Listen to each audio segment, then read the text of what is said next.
anytime we've had an insight, it's a wee piece of what Sid experienced. It's no different, except he experienced going through to the other side, in his words.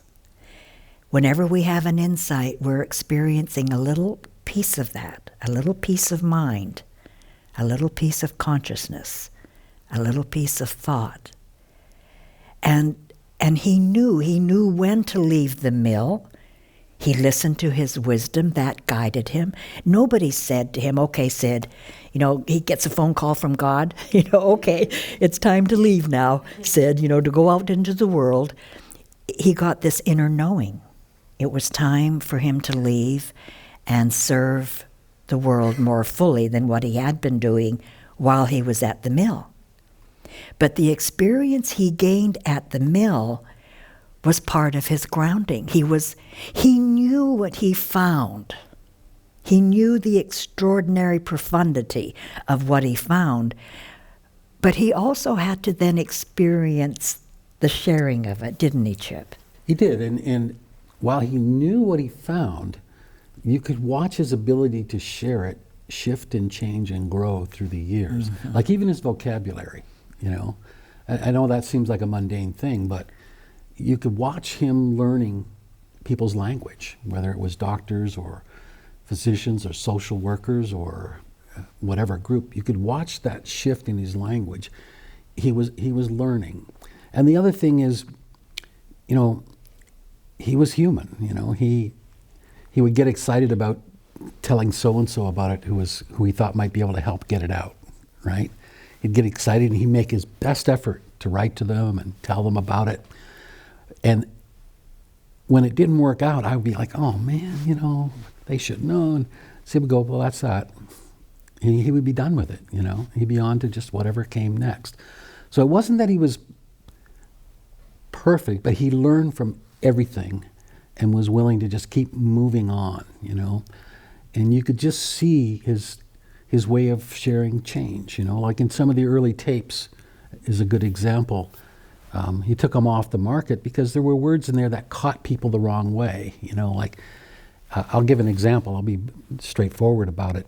He used to talk in the beginning about Christ consciousness, right? Because that was his culture. That's what he came out. That was the language he knew, the dream he came out of, right? Now, he wasn't talking about Jesus Christ, and he wasn't talking about religion. He was talking about the highest level of consciousness, right? But he learned that some people would get hung up on that word, and so he would stop using it, and find another word like universal consciousness or, whatever. But it was kind of neat to watch him, and it was so funny because he would occasionally get frustrated as he was learning, not very often, but he would. And I would get frustrated for him, and you would too. And then I'd turn around and he'd be like on to something else and I'm still frustrated. He just had that ability just to leave the past behind constantly. He always moved on and he always kept growing, And I think it's hard to kind of grasp the two things, that he saw everything in the beginning. Basically, he died. His personality died for a split, for whatever that time was. And he saw what was instead of what's thought.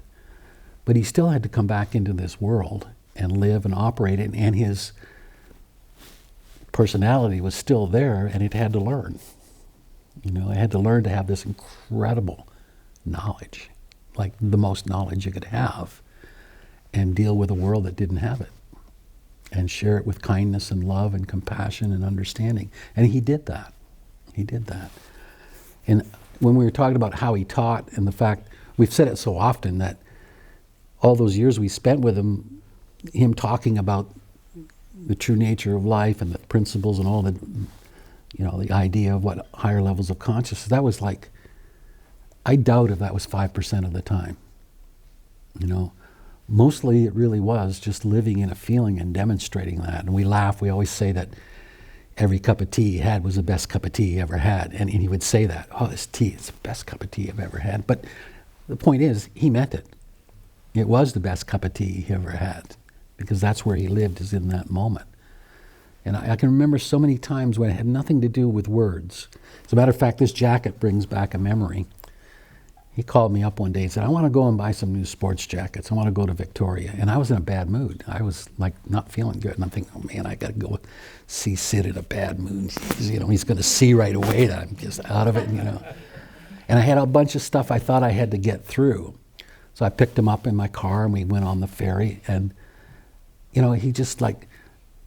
was just going on about how beautiful it was on the ferry and what the day looked like. And we would go into Victoria and we go to this men's shop, and he just loved everybody in there, and he was thrilled with what he got. And pretty soon I was into it, and so I decided I'd buy a jacket too, and we just felt so good.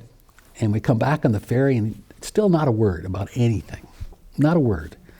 And we just felt really, really great. And I thought, what a great day, And I laid down at night that night and I realized I understood everything about what I've been concerned about in the morning without a word said. Right? And see, that's really worth considering. Right? It's not the sorting out of the old dream. It's the seeing of the new dream. Right? It's a big difference. It's a big difference.